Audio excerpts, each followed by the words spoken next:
여러분 안녕하십니까? 네, 오늘은 시대의 소망 77장 중생이 아프면 예수도 아프다라는 제목으로 말씀을 드리겠습니다. 마가복음 15장 1절로 15절의 말씀을 읽어드리겠습니다. 마가복음 15장 1절로 15절입니다. 이른 아침 대제사장들과 장로들과 율법학자들이 의회 전체 회의를 열어 결의한 후 예수님을 묶어서 끌고 가 빌라도에게 넘겼다. 빌라도가 예수님께 네가 유대인의 왕이냐 하고 묻자 예수님은 그렇다 하고 대답하셨다. 대제사장들이 갖가지 죄목을 붙여 예수님을 고소하자 빌라도는 다시 예수님께 사람들이 저토록 여러 가지로 너를 고소하는데 왜 한마디 변명도 없는가 하고 물었다. 그러나 예수님이 아무 대답도 안 하시는 것을 보고 빌라도는 이상히 여겼다. 명절이 되면 총독은 백성이 원하는 죄수 하나를 석방하는 전례가 있었다. 마침 폭동을 일으키고 살인한 죄로 갇혀있는 폭도들 중에 바라바라는 죄수가 있었다. 군중들이 빌라도에게 전례대로 죄수 하나를 석방하라고 요구하자 빌라도가 그들에게 여러분은 내가 유대인의 왕을 놓아주기를 원하시오 하고 물었다. 빌라도는 대제사장들이 예수님을 시기하여 자기에게 넘겨준 것을 알고 이렇게 물은 것이다. 그러나 대제사장들은 군중들을 충동하여 오히려 바라바를 요구하게 하였다. 그때 빌라도가 군중들에게 물었다. 그러면 여러분이 유대인의 왕이라고 부르는 사람은 어쩌란 말이오? 십자가에 못 박으시오. 이유가 무엇이오? 이 사람이 무슨 죄를 지었소? 하고 빌라도가 다시 묻자 군중들은 더욱 소리를 지르며 십자가에 못 박으시오 하고 외쳤다. 그래서 빌라도는 군중들의 기분을 맞추려고 바라바를 놓아주고 예수님을 채찍으로 때린 후 십자가에 못 박도록 내어 주었다. 법 없이도 살 사람이라는 말이 있죠. 그렇지만 법이 없는 사회는 아마 없을 겁니다. 성문법이든 불문법이든 어느 사회든지 유무형의 법과 질서가 존재하죠. 그러나 모든 문제의 최종 해결책이 법이 될 수는 없을 겁니다. 왜냐하면 어떤 법이든지 그 법에는 분명한 한계가 존재하기 때문입니다. 오늘 시대의 소망 본문을 읽으면서 느끼는 감정도 비슷했던 것 같습니다. 법이란 무엇인가? 법은 무엇을 할 수 있고 무엇을 할 수 없는가를 제 자신에게 물어보게 되었습니다. 율법의 한계 첫 번째, 법을 악의적으로 적용하는 사람을 규제하는 방법이 없는 것 같아요. 그런 법은 아마 만들 수가 없을 겁니다. 시대의 소망에 이런 글이 있어요.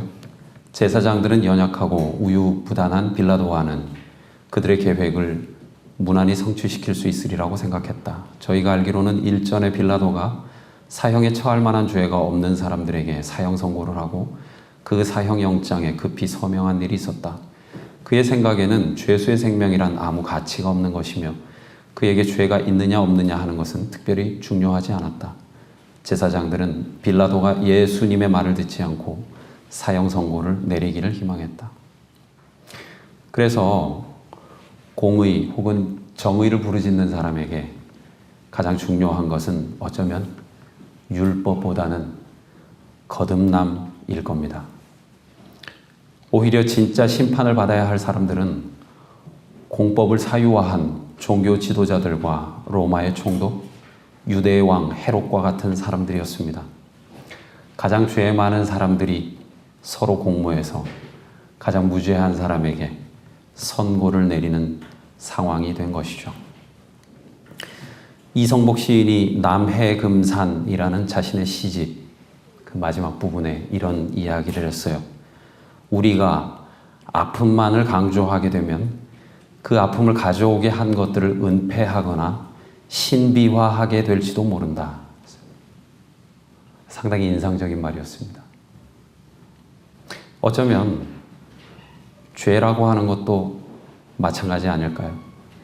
죄의 목록들만을 강조하다 보면 그 죄를 가져오게 한 것이 무엇인지를 고민해보지도 않은 채 은폐할 수 있지 않겠습니까? 그렇기 때문에 율법의 한계 두 번째, 문제를 생각해 보게 되는 것이죠. 법은 죄의 배후 인물이나 죄가 발생할 수밖에 없는 모순적인 구조를 처벌하지 않습니다. 죄를 짓도록 교사한 사람까지는 처벌할 수 있겠지만 그 죄가 발생할 수밖에 없는 근본적인 구조나 제1원인에 대해서 심판하지 않습니다. 그게 법이 가진 어쩌면 근본적인 한계가 아니겠습니까? 그렇기 때문에 법은 늘 죄인을 심판합니다. 그런데 기독교가 심판하는 것은 죄입니다.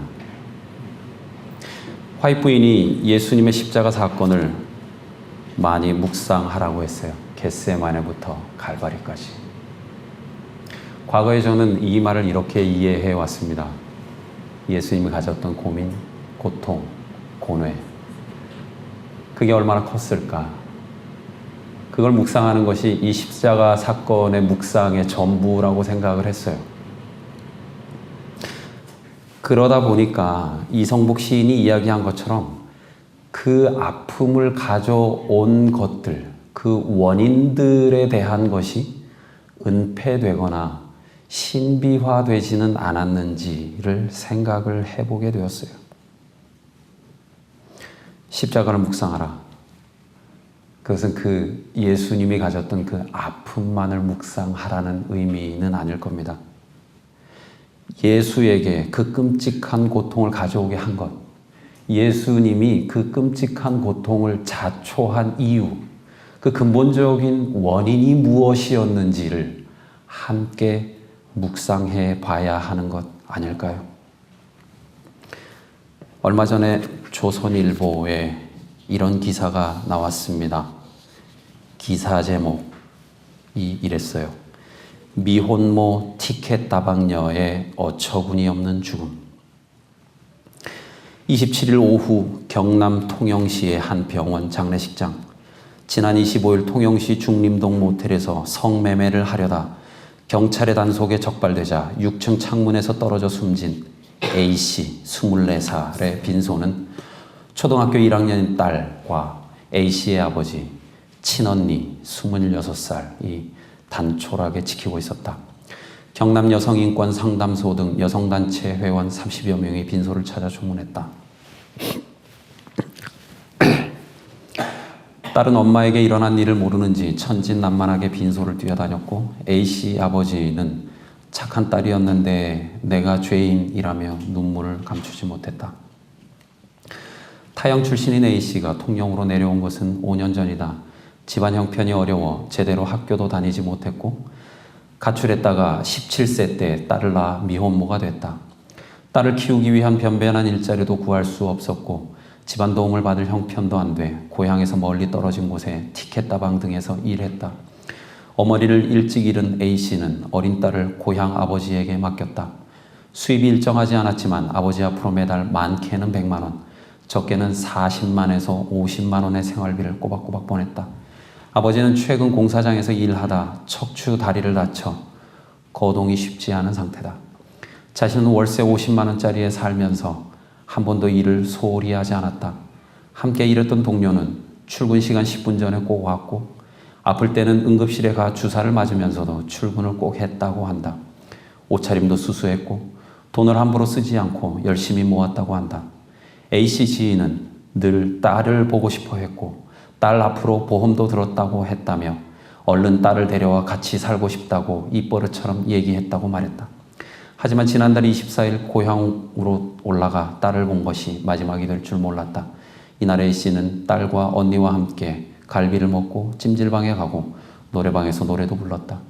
언니는 동생이 몇 달에 한 번씩 보는 딸이라 맛있는 것을 사주고 함께 즐겁게 시간을 보내다 헤어질 때는 계속 울기만 했다고 말했다. 경찰의 함정 수사에 걸려서 안타깝게 이 24살 꽃다운 나이의 젊은 아가씨가 죽었습니다. 이 기사를 읽으면서 영화 레미제라블의 팡틴이 생각이 났어요. 그녀가 불렸던 나에게는 꿈이 있어요. 그리고 그 좌절된 꿈을 노래하면서 울죠. 참 마음이 울적해져요. 법은 우리 사회의 매춘이 지속적으로 발생하는 근본 원인에 대해서는 관심이 없을 겁니다. 성노동자를 적발해서 처벌하기는 쉬울 거예요. 그러나 꽃다운 젊은 여성이 자신의 장밋빛 꿈을 접고 성노동으로 생계를 꾸릴 수밖에 없는 근본적인 사회 구조에 대해서 법은 전혀 심판할 수도 없고 심판할 생각도 못한다는 겁니다. 그것이 법이에요. 그것이 법이 가진 우울한 한계입니다. 법은 법만을 보게 하고 사람을 보게 하지 않습니다. 그것이 소위 우리가 말하는 공정함이고 종교적으로 말하는 공의일 겁니다. 그러나 우리는 스스로 물어야 합니다. 만일 법관에게 날카로운 직업의식만 있고 인간애가 없다면, 만일 신앙인에게 목적의식만 있고 사랑이 없다면 그것은 도대체 무엇일까요? 여러분의 삶은 어떤 삶입니까? 여러분의 신앙은 어떤 신앙입니까? 사랑이 이끄는 삶입니까? 아니면 목적이 이끄는 삶입니까? GDP 3만 불 시대가 왔대요. 환율 때문에. 그런데도 한국 사람들은 살기 힘들어 죽겠다고 말합니다. 우리나라가 전 세계 12위의 부국이에요. 근데 이상하게 눈 떠서 돌아보면 힘들어 죽겠다는 사람들밖에 없어요. 참 이상해요. 한쪽에서는 한국의 백만장자 백만시대가 멀지 않았다고 합니다. 드디어 우리나라의 상위 1%가 99%에게 돌아가야 할 것들을 독점을 통해서 과도한 부를 누리고 있다고 여러 사람들이 비판하고 있어요. 그런데요, 그런 구조는 해결될 기미가 보이지 않아요. 어떤 사람들은 천국도 그 비슷한 무엇으로 오해해요. 여러분, 만약에 하늘에서 하나님과 12사도만 행복하다면 그 나라 가고 싶으세요? 그것이 천국일까요? 하나님만 홀로 경배의 주인공이고 어딜 가든 하나님만 찬양하고 모든 능력과 자원이 하나님 혼자 독점하는 것을 의미하고 모든 유의미한 언어나 행위는 오로지 하나님으로부터만 나오는 곳이 그곳이라면 정말 그곳이 천국일까? 하나님을 말하지 않으면, 하나님께 빌거나 구걸하지 않으면 전혀 살 수 없는 나라가 천국일까? 저는 아니라고 생각합니다. 오히려 하나님은 그 반대죠. 빌라도가 예수님에게 거만하게 물었습니다. 그렇다면 네가 왕이란 말이냐? 예수님이 대답했어요. 그렇다. 네 말대로 난 왕이다. 사실 나는 진리를 증거하려고 났으며 이것을 위해 세상에 왔다. 누구든지 진리의 편에 선 사람은 내 말을 듣는다. 좋아요. 진리를 강조하기 위해서 자신을 유대인의 왕이라고 시인한 것에 대해서. 그런데요, 정말 이렇게 말할 필요가 있을까요? 저 같으면 이렇게 말하지 않을 것 같아요. 너 말 똑바로 해라. 나는 유대의 왕이 아니고 우주의 왕이다. 여러분, 그래야 맞는 거 아니에요? 근데 예수님이 뭐라 그랬어요? 유대의 왕이라 그랬어요. 왜 그랬습니까? 궁금했어요. 천지를 창조한 하나님의 아들, 그분이 유대인의 왕이라고 주장했어요. 별 의미 없는 진술이에요. 그런데 왜 예수님은 유대인의 왕이라고 했을까요? 왕은 어떤 존재인가 하는 질문을 해보게 됩니다. 왕, 대통령, 어떤 존재일까? 백성들이 고통스럽게 살고 있는데 나 혼자 편안하게 희희낙낙하는 것, 그것은 왕의 할 일이 아니라는 것이죠. 중생이 아프면 왕도 아프다는 것이죠. 그렇기 때문에 십자가는 우주적인 사건이기 이전에 자기중심적으로 율법을 접었다 폈다 하고 곡해하는, 철저하게 공법을 사유화하는 그 빌라도, 1%의 기득권을 유지하기 위해서 공법을 사유화하는 개인과 집단에 대한 준엄한 심판 아니겠습니까? 왕이란 도대체 무엇인가? 이 사회의 리더는 어떤 삶을 살아야 하는가라고 하는 것에 대한 준엄한 심판인 것이죠. 99%의 목소리를 대변하는 심판자의 목소리였습니다. 그것이야말로 새 나라의 새 율법이었어요. 그 나라야말로 신앙인들이 추구해야 하는 나라였다는 것입니다. 차라리 내가 죽어 너희들이 행복할 수 있다면 나는 너희들에게 영광 같은 것은 말하지도 않는다. 오히려 이 한 몸 죽어 너희들이 잘 살 수 있다면 내가 골백번 고쳐 죽을 수 있다는 것이겠죠. 그 아무것도 아니라는 걸 겁니다. 지난주에 어느 어머님이 저에게 전화를 하셨어요. 목사님, 제 아이가 지금 30인데 26에 암이 걸려 4년 동안 투병을 하고 있습니다. 저는 가장 보수적인 신앙 교육을 받고 자랐고 제 아이는 암에 걸린 이후에 새로운 신앙, 자유로운 신앙을 추구하고 있습니다. 매우 혼란스럽습니다.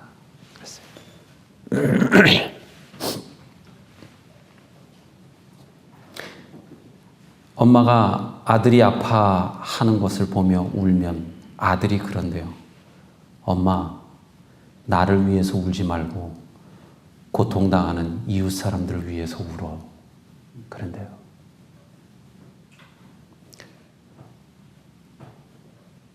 엄마는 아들이 아픈 것이 너무 마음이 아프고 아들의 치유를 바라는데 아들의 그런 말 한편으로는 이해되지만 한편으로는 너무 혼란스럽다라고 했어요.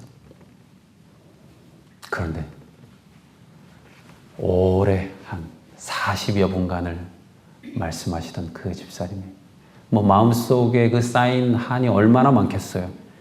자기보다 그 아들이 먼저 죽을 수 있다는 그 정말 얼마나 그 공포가 크고 그 가슴 속에 있는 책임감이 크겠습니까?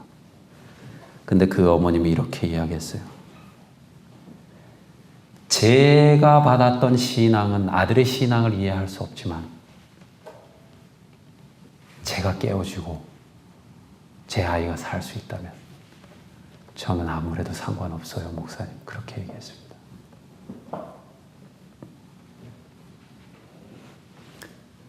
그게 엄마 마음이겠죠. 빌라도의 법정 앞에서 선 예수님. 왜 너는 말이 없냐? 할 말이 없어서 말을 안 했겠습니까? 우주를 창조한 예수님. 말이 없느라서 말을 안 했겠습니까? 그분이 부당한 일을 해서 말을 안 했겠습니까? 너를 위해서 말을 아끼는 것이죠. 자식의 고통으로 인해, 자식의 죄 때문에 예수가 죄인이 되는 겁니다. 그리고 그 고통은 자신의 고통이었죠. 황지우의 시집 나는 너다 라는 시집이 있죠. 그 시집에 이런 내용이 있어요. 사람을 만날 때마다 나는 다친다.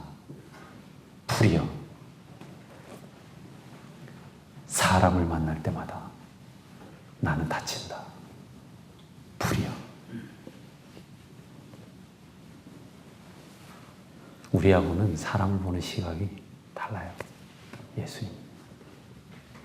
예수님 한 번도 윗자리에 있었던 적이 없어요.